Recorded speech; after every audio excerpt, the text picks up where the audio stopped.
I would recommend that, all you guys, you take a look down at that real estate in El Salvador right about now. The prices are starting to go up. I mean, Bitcoin is going up, so houses in El Salvador are starting to get more expensive as the nation gets wealthier. Man, I tell you, those houses that were going for $300,000 in San Salvador, they're now, that's the city, right? San Salvador? They're now upwards to like 500. Oh, why am I suggesting you take a look at real estate outside the country? From the AP, Wisconsin Attorney General files felony charges against attorneys aide who worked for Trump in 2020. If you're a lawyer who represented a man who asked you to file paperwork because you're a lawyer, they are going to put you in prison. Understand where we are. And there are so many people who don't. And I think it's because, well, messaging isn't as effective as it should be. I don't know what to tell you.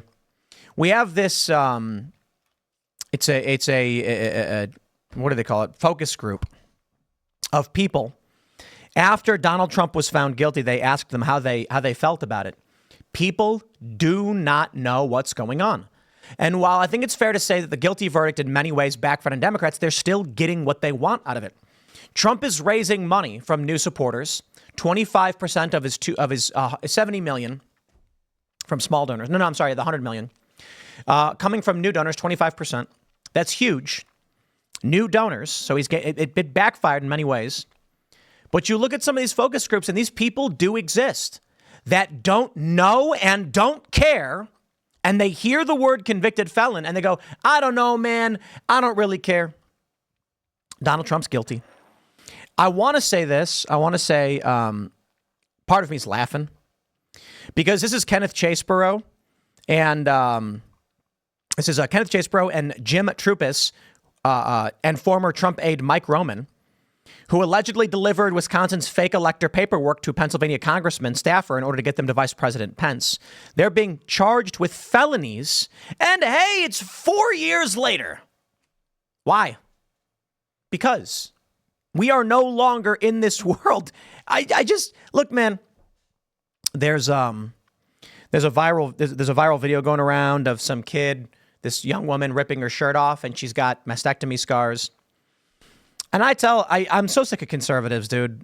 I'm not a conservative. I'm not a libertarian. I don't know what you'd call me. Call me whatever you want. But I'm certainly not one of these weak-willed, layabout conservative types. Maybe that's what MAGA is. I don't know. But the GOP, they're so going to write a strongly worded letter. Let's rely on that for saving this country from the abject corruption that is happening everywhere. Really quite incredible, if you ask me. Here you go, CNN. Kenneth Chesebro, pro-Trump lawyer, pleads guilty in Georgia election subversion case, implicates Trump in fake elector conspiracy. I am happy to hear that the lowest circle of hell is reserved for betrayers and traitors because they will not stop coming for you. So, Kenneth, I don't know what's going on. I don't know you. But I got to tell you, on the surface, it could be tough. On the surface, when I see more pain and suffering coming to those who are willing to bend the knee to the darkness, to the demons, I say, well, what did you think was going to happen? So I don't really care. I am not a pro-life staunch conservative. It's fine if you are. But I'm sitting back watching these people hatchet this country to shreds. To shreds, I say. And there are people who, they just bend the knee. They bend the knee. And what do you learn from when you bend the knee? They don't stop coming. You know, there's all the analogies in the world, but when you are being viciously assailed by someone who intends to do you harm, I'm sorry, but there are some circumstances where you have to fight back. You know, I'm not an expert on this, so don't take my word for it. But they say if you're in the woods and an angry grizzly bear is approaching you, they say you want to make yourself look big, back away slowly. And if the bear attacks you, you curl up, you protect your neck, and you just hope the bear stops. Usually you're near its babies, and it does not want you near its babies, so it will hurt you. But if it thinks you're not a threat and you give up and go limp, it might leave. They say, however, black bears, if they decide to fight you, you got to fight back. Because black bear don't care. Black bear's going to kill you. Now, I don't know exactly. I'm not a nature survivalist guy. That's just, my point is, what we are seeing now with the Democratic Party, with they're going after these people. Josh Call, he's going after Trump's lawyers. Amazing. They're not going to stop. They will put Trump in jail. Hey, shout out to everybody on Polymarket. Trump in jail before Election Day, 18% chance. Woof. That means a hot payout for people who bet yes. I think Trump will be in jail. That bet pays out if Trump spends at least 48 hours in jail at some point before Election Day. I don't see how we carry on this path and believe there's an off-ramp. You know, I can roll with the punches and joke when people bring up the concept of civil war and they laugh about it. I think it's not possible. The memes and all that stuff. I've been saying that the prospect of civil war is high for some time, and it's not based off of my experiences in countries in civil war or anything like that. It's based off of reading policy expert, national security expert, and war experienced individuals, reading their works. Started back in the Atlantic in 2017. They surveyed many national security experts who said they believed a 30 to 90% chance of civil war in the next 10 years. That's 2017. We got 3 years left. If they're right. The overwhelming consensus was like 80% or something. Then you've got a Princeton professor who's repeatedly said we're in a cold civil war. You've got a former CIA official saying we are in the precursor to civil war. You've got Stephen Marsh, researcher, journalist, writer. Don't really agree with him politically, but he says we're in civil strife. Civil war is next. I don't understand how anyone thinks, no, I take that back. I do. I get it. Conservatives are such whiny, stodgy. Oh, whiny is the word to describe Republicans. Oh, I got to tell you. Getting up in Congress and going, I'm angry. And then Garland and Fauci are like, I did illegal things and now I'll lie about it. They go, well, I'm angry. And they go, and we'll keep lying. And they go, oh, I want to write a letter to make sure everybody knows how angry I am. Whoosh. Don't get me wrong. There are a lot of good Republicans in Congress. And I'm friends and fans of some of them. But then you got to look at some of these red state attorneys general, DAs, who are like, don't look at me. I'm going to hide and not do anything. Incredible. Do you know who Josh Call is? You know who Attorney General Josh Call is? Of course you don't, because you don't live in Wisconsin. But this guy has filed felony charges against Trump's lawyers. Can you name a single red state where Attorney General is doing anything like that? Now, don't get me wrong. I give a shout out to Missouri. I give a shout out to Texas, because they're filing lawsuits over censorship and things like that. And part of me wants to slow down. I got to slow down here, guys. We got to slow down. And the reason being that there is a potential strategy in not going after these people. The reason being it's freaking some people out. It's freaking them out. But I will tell you, the only way the stand back and stand by strategy works is if y'all are engaged in messaging. So my point is this. Don't interrupt your enemies when they're making mistakes. But they're only mistakes if the people know that they're doing it. So when Attorney General Josh Call files felony forgery charges against Trump's lawyers, imagine this. You're a lawyer. Someone comes to you and says, can you draft a legal argument for these things? And you say, sure, I can do that. And you do. And they go, now you're a criminal because you made a legal argument to the court. Forgery? Incredible. I'll tell you the simple version of the story. In these states, they wanted to challenge the electors through lawsuits. And so what the standard procedure is, as we saw in Nixon v. Kennedy, after the votes are certified and the electoral vote count forms are done, the Democrats back then drafted their own electoral vote count and submitted them. Then, after winning a court case, but without having the results certified, submitted them for count. Nixon was the president of the Senate at the time. And he said, I see that Hawaii's had a court case. We are going to choose to read the alternate electors. That's not forgery. So the argument is this. If we go after them right now, then it's just chaos and bedlam. The goal is the hope that Americans are terrified by what they're seeing with this. I don't know that it will be effective enough. Take a look at this New York Times focus group. Anti-hero or felon. 11 undecided voters struggle with how to see Trump post-verdict. I have no problem saying that these people, most of them, are very, very uninformed and very, very weak-willed. No problem. There's a couple of guys pretty smart. But this is the issue. The issue that I've faced quite a bit. And it's funny because, I'll say something like, it is a fact, it is true, this is a thing. And you get these people and they're like, oh, you're so arrogant. Don't know, don't care. You're not going to come to me. All right, let me put it this way.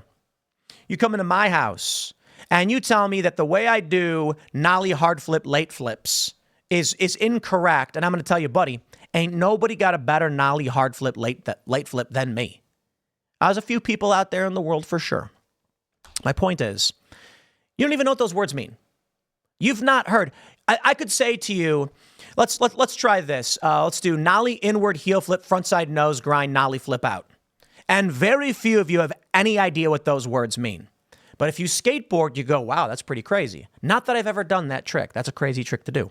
My point is, why is it arrogant if I tell you I've spent 24 years skateboarding to have someone else come to me and tell me that I'm wrong? I don't know what I'm talking about.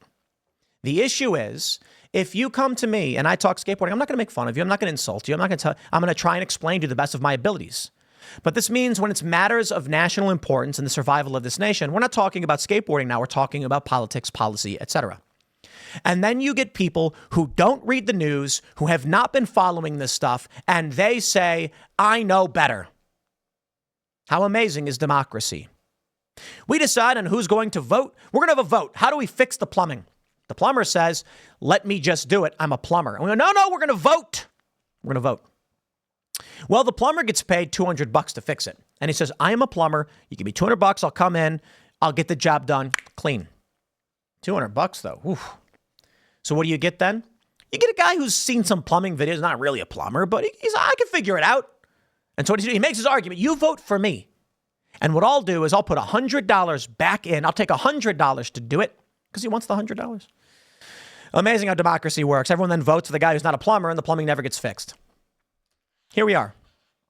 Take a look at this. Anti-hero or felon. How the heck can you be undecided at this point? 4 hours after the conviction of Donald Trump, the focus group moderator Frank Luntz posed that question to 11 voters who said they were still torn, even post-verdict between whether to support Mr. Trump or President Biden, and for some, RFK. In November, none said they were now definitely Biden voters, though notably, several said Mr. Trump had lost their vote or that they were more inclined to Mr. Biden. All 11 participants in our Times opinion focus group were swing voters. They had supported or been open to Hillary or Biden at least once, and backed or considered Trump in at least those years. Well, some of these people claim to have actually voted for Trump, but let me show you these individuals. Their initial reactions. I like this guy, Jonathan. He says, insignificant in my decision-making, the court case. Hillary from California, a white social worker, 55, says, just. A jury heard the case, looked at the facts, and rendered a verdict. It's sad, really. It's sad. Imagine watching, looking at a pipe, and you followed a pipe all through this massive building, and then you come to a point where the pipe is leaking, and you go, yikes. We've got a serious problem here. There's a leak in this pipe. You walk down to a group of 11 people and you say, guys, water pressure is a little low. What should we do? They turned the faucet on and said, faucet's working. What do you mean? And you say, yeah, but the pressure should be higher. I tracked the pipe and I found a leak. There's no leak. What are you talking about? I turned it on and it works. Guys, there was a problem in the plumbing that needs to be, it's not working properly. And they go, I can't tell what you're talking about. This is what we are seeing. These people who don't know what's going on, and they're going to vote on it. That makes sense. I've never been a fan of democracy. I am a fan of republicanism, which is elected representatives for each, you break it down by districts and things like that. One guy says, baffled. The whole situation is just so weird. A former president on trial. How did we get to this point? So here we go. Hillary says this is the system, whether we like it or not. The prosecution presents arguments. Was it upsetting as an American to have a former president being investigated and prosecuted? Absolutely. But ultimately, it was adjudicated by a group of his peers in Manhattan. The system worked. I don't necessarily have to like the outcome. That's a fascist. I'm not pulling punches. I'm not mincing words. Hillary, you are a fascist. I'll explain why. The idea that the state is always right and that's just the way things have to be is fascistic. My view is I don't inherently believe. You know, there's a viral video going around. You may have seen it. It's a guy in his car and he's on a Zoom call in a court case. Massively viral. And the judge is like, this is driving on a suspended license case? And the prosecutor says, yes, Your Honor. And then he goes, am I to understand that you're driving right now and you don't have a license? And the guy in the Zoom was like, what? And then the lady's like, that's correct, Your Honor. And he goes, okay, turn yourself into jail. And the guy's like, oh my God. And everybody made fun of this guy. What an idiot. He's going to court for driving on a suspended license. And then he's on Zoom while driving his car. How stupid do you have to be? Okay, here's what really happened. He had a license. He actually had a license. He wasn't doing anything wrong. The judge was wrong. The judge didn't stop to think. The judge did not care. The first thing I thought when I saw this was the guy's license still suspended? You can have your license suspended, get pulled over, get charged, and they say you've got court in, 30 days or whatever. Or let's say you request a continuance because your lawyer's not going to be available. They say, fine. Then you go and get your license reinstated by paying a fee. Now you've got your license back. You're driving to court to tell them, I did the course, I got my license. Imagine this. Oh, man. In Illinois, I can't speak for other places. You're driving. You don't have proof of insurance on you. You get pulled over. The cop says, I want your license and proof of insurance. And you say, I can't find my insurance paperwork. And he says, okay, I'm going to write you a ticket for this. But if you have insurance, bring it to the court and they dismiss this. So you had insurance the whole time. You got the ticket. Then you get on the Zoom call and the judge goes, wait, hold on. You got a ticket for driving no insurance? And now you're on the call with me driving? That's it. You're under arrest. And you're like, but I had insurance the whole time. In this instance, the driver had a license. The judge didn't care. The prosecutors didn't care. They told this guy to go to jail for 2 days. He had his license the whole time. The issue was he was driving legally and there was a clerical error where they did not update his status in the system. So despite the fact that he had a driver's license, they accused him of having a suspended license and told him he had to go to court. So he's got a license. They tell him it's fine. And he's like, okay, I'll go to court and get this cleared up. Cops on the phone, driving his wife to the hospital. And the judge says, don't know, don't care, turn yourself and you're going to jail. This is fascistic. And everybody laughed and cheered for it. This is what Hillary represents. That's the system. James says, they've been going after Trump since he was elected in 2016. Democracy is supposed to be about the will of the people. I don't really think the majority of the people in this country wanted to see him prosecuted. Frank, another fascist, says, I'm kind of proud the jury was brave enough to convict a president. Logan says, I'm an attorney. Say what you want about the charging decision and the prosecutorial discretion of Alvin Bragg. But at the end of the day, 12 people in a box, another fascist. Fascism does not take into consideration the facts. Fascists salute Hitler because they don't know, they don't care. He just said it, and that's the way the system goes. They march like cogs in the machine of 1984, totalitarianism, and they say, but that's the way it is. They don't challenge, they don't think, they don't seek justice. Wendy says this is the worst of democracy. The fact that a felon can actually run for president hurts the general population. Another fascist. Ben says, I lean towards this being the best of democracy. I would have been too terrified of voting in that direction if I was in the jury. I tell you this, my friend. The guy says, Frank says, what are you afraid of? And he says, getting doxxed, all of that stuff. They live in New York. It's exactly what they were afraid of. If they acquitted Donald Trump, their lives would be over. And they saw those threats. And I shout out to Jonathan. Jonathan is a 37-year-old black Floridian who says, this is nuts. I can't believe they're doing this. He says, this is a fear-mongering the left wants. They want you to be swayed. They want you to say he's a convicted felon, so why should I vote for him? Well, he's not going to go to jail, so you don't have to wonder about how that would work. I don't know, Jonathan. I think he would. Long story short, I see a story like this, and I think a few things. It's a bit propagandistic. I don't know who they're choosing or why. But regardless, I don't think they're making these people up. I think the issue is messaging, control, communications. That's what it's always about. The fact that this guy in Wisconsin is criminally charging Trump's lawyers is because he knows Antifa and the left will mercilessly beat him and his family if he doesn't do what they demand of him. This is the place you are living. Now, does Kenneth Chesebro live in Wisconsin? I don't believe he does, but it doesn't matter. We are dealing with national level politics. So, my friends, where are the Republicans to do anything? A single thing. They don't exist. Now, I can give a shout out to many members of Congress who are yelling. I guess it's cathartic to hear you yell, good sirs. I know a lot of these people. I'm fans of some of these people, but strongly worded letters just ain't going to cut it. And I don't know exactly what members of Congress can do at this point. They are filing subpoenas, they are writing letters, and they're going through a legal process, but they don't control federal DOJ filings. Like they can't go after people. But what about the red state attorneys general? What about district attorneys? I mean, Trump was just criminally charged in a local jurisdiction in New York. It's New York City. Nothing. Pathetic cowards. I don't know what the best strategy is. Sorry, I don't. It may be at the highest level they're saying, guys, do not stop your enemy when they're making a mistake. Let them look insane. If that's the case, then we need better messaging. We need more people going out there and saying, stop. What is going on? Why are they criminally charging lawyers? Short of that, we must see criminal prosecution. So perhaps the answer then is for all of you in red states to call the office of your attorney general, your local DAs, and ask them why they are not investigating and filing charges against Biden and Democrats. How about this? Hillary Clinton, Steele dossier. Did she have filings in West Virginia? She did, because they all do. That means you have jurisdiction over things she did during her election. Did she defraud the people of West Virginia? Sure did. Criminal charges against all the lawyers who worked with her. Man. Am I going to have to run for governor or something? And because none of these people will do anything. They will do nothing. I'm so sick of it. I am so absolutely tired of all of this. Look, I've briefly met the AG of West Virginia.